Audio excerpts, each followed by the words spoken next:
Дами и господа, химна на майка България.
Добър вечер, град Сливен! Добър вечер, скъпи съграждани, приятели и гости на град Сливен! Добре дошли на нашето хора-протест, да на българското и не на чуждите традиции.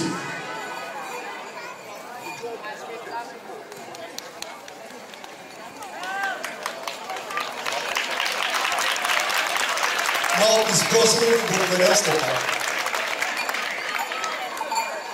В последните няколко години сме свидетели на тенденция как чрез средствата за масова информация и по някои магазини и супермаркети и под формата на реклама чуждестранни празници да изместват нашите традиционни български обичаи. Ние сме против целенасоченото насаждане на чужди празници сред нашите деца. България има 6 етнографски фолклорни области. Добруджанска, Пилинска, Родопска, Северняшка, Тракийска, Шопска и дори под област Странджа стават 7. Всяка със своя колорит, характерни особености. Ние притежаваме богато наследство и сме длъжни да го пазим и предаваме на идните и сегашните поколения. Нашия начин да проводим злото е с кутерски игри. Ние имаме празника на виното, а не на любовта. Почитаме мъртвите си близки на задушница. И в този контекст с настоящото хоро искаме да заявим, че отстояваме българската си същност.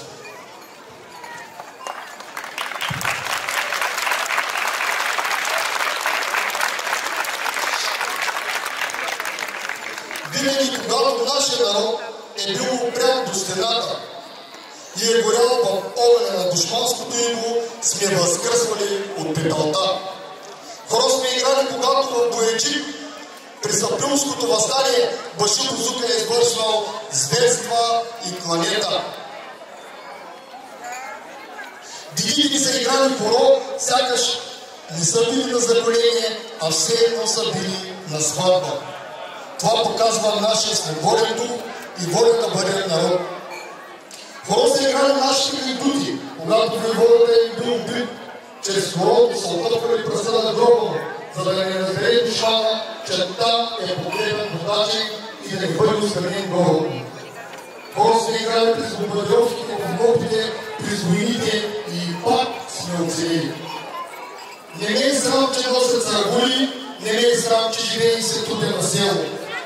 Че живее в двора, който ми го остава от дядо ми, а той е наследил от неговия дядо. Не ме е срам, че съм българин. Трябва да държим на нашето и първо да бъдем българи, а тогава каквито и да е. Ние не сме срещу различните етноси и религии, нито срещу тяхната култура. Вече 13 века християни, мюсюлмани, католици, буддисти, юдеисти живеем в мир и разбирателство.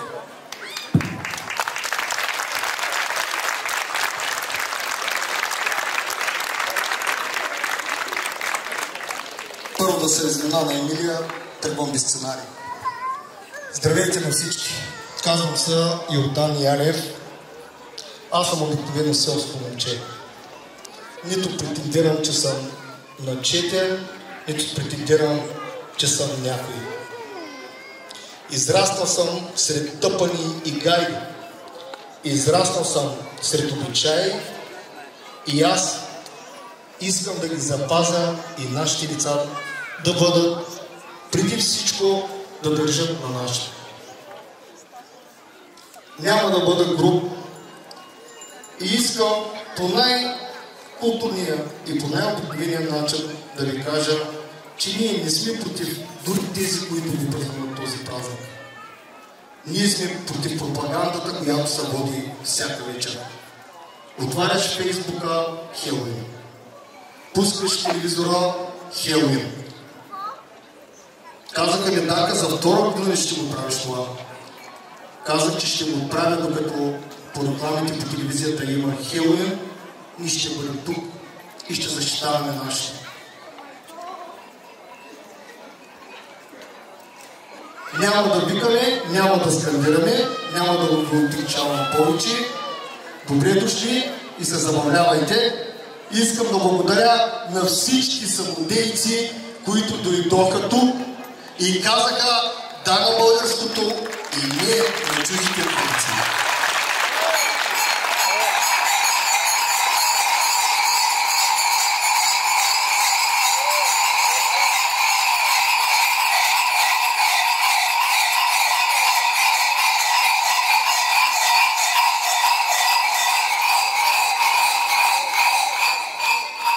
Пред вас са самодейци от Ямбол, Нова Загора, Сливен, танцови клубови, кукери от село или Чеково.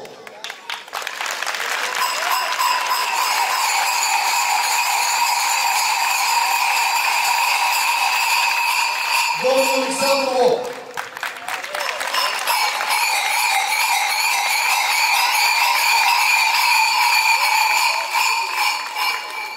Трапоково. Тук са и читалище Трапоково. Простете, че забравих името читалище. Тук са също кукери от Бушник.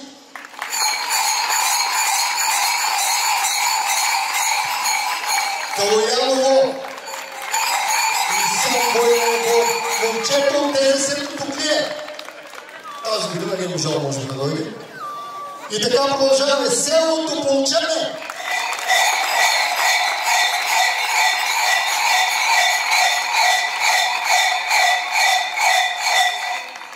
Специални благодарности на клуб Балига Нова Загора.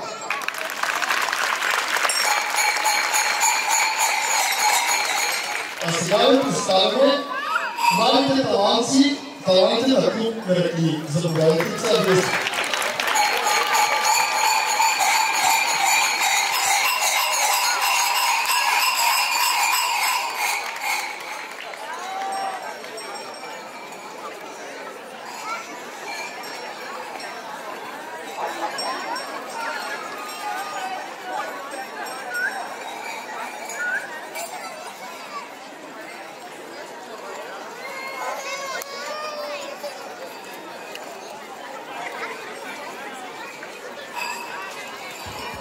Действително си ги много да изгледат.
Моля вашите аплодисменти за миротворчетата.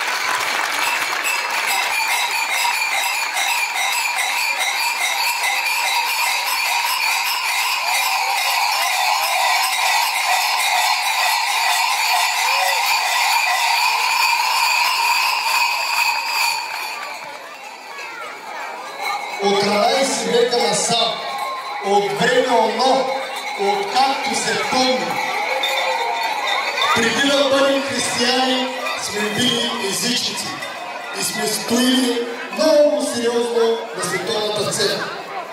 Дами и господа, представям ви кукерите на нашия горен протест, вашите аплодисменти.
Благодаря на вашите аплодисменти за вашите